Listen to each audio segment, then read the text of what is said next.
Okay, we're looking at Algebra 2, Unit 3, an application with graphing with restrictions on the variable. So we're going to be solving these absolute value inequalities. It's very similar to solving for x normally, but in this case we're going to have two different equations every time we have an absolute value with this inequality. So our first inequality is just going to be 6x minus 12 is greater than 6. We're just going to drop the absolute value.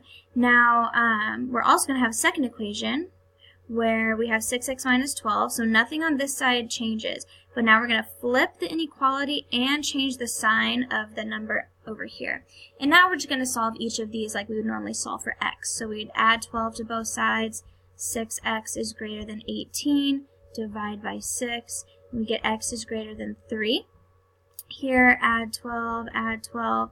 6x is less than 6. If we divide by 6, we get x is less than 1. So here are two answers that we now need to have plotted.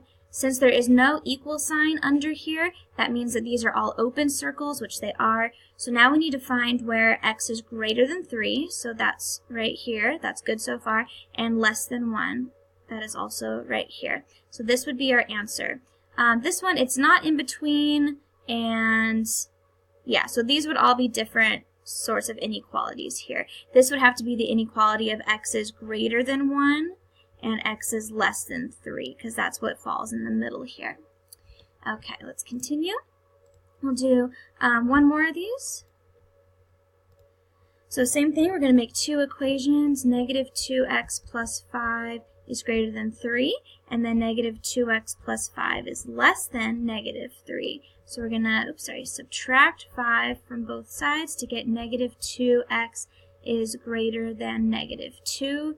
Divide by negative 2, and we get x. Now, whenever we're dividing or multiplying by a negative, which we are right here, the inequality sign has to flip. So now it's less than positive 1. Now, same thing here, subtract 5 from both sides, negative 2, x is less than negative 8, divide by negative 2, and we get x. Now we have to flip this because we're dividing by a negative, so greater than, and this is now positive 4. So x is less than negative 1, or less than 1, so that would be this right here, and greater than 4, which would be that right here. Perfect. Alright, so these should be pretty good. They're all very similar. Now let's look at here to find the solution set of the inequality. Okay, so we're going to solve for this again with two equations. 11x minus 22 is less than or equal to 22. And then 11x minus 22 is greater than or equal to negative 22. Okay, so if we add 22 to both sides, we get 11x is less than or equal to 44. Divide by 11, we get x is less than or equal to 4. Add 22 to both sides here, and we get 11x is greater than or equal to 0. We divide by 11, we get x is greater than or equal to 0. Now, to write this as interval notation, now because there is this equal sign here, that means that we're going to have brackets as opposed to parentheses. So we'll have brackets here. Now, x is greater than or equal to 0. So it's going to start with 0, because that's what x is bigger than.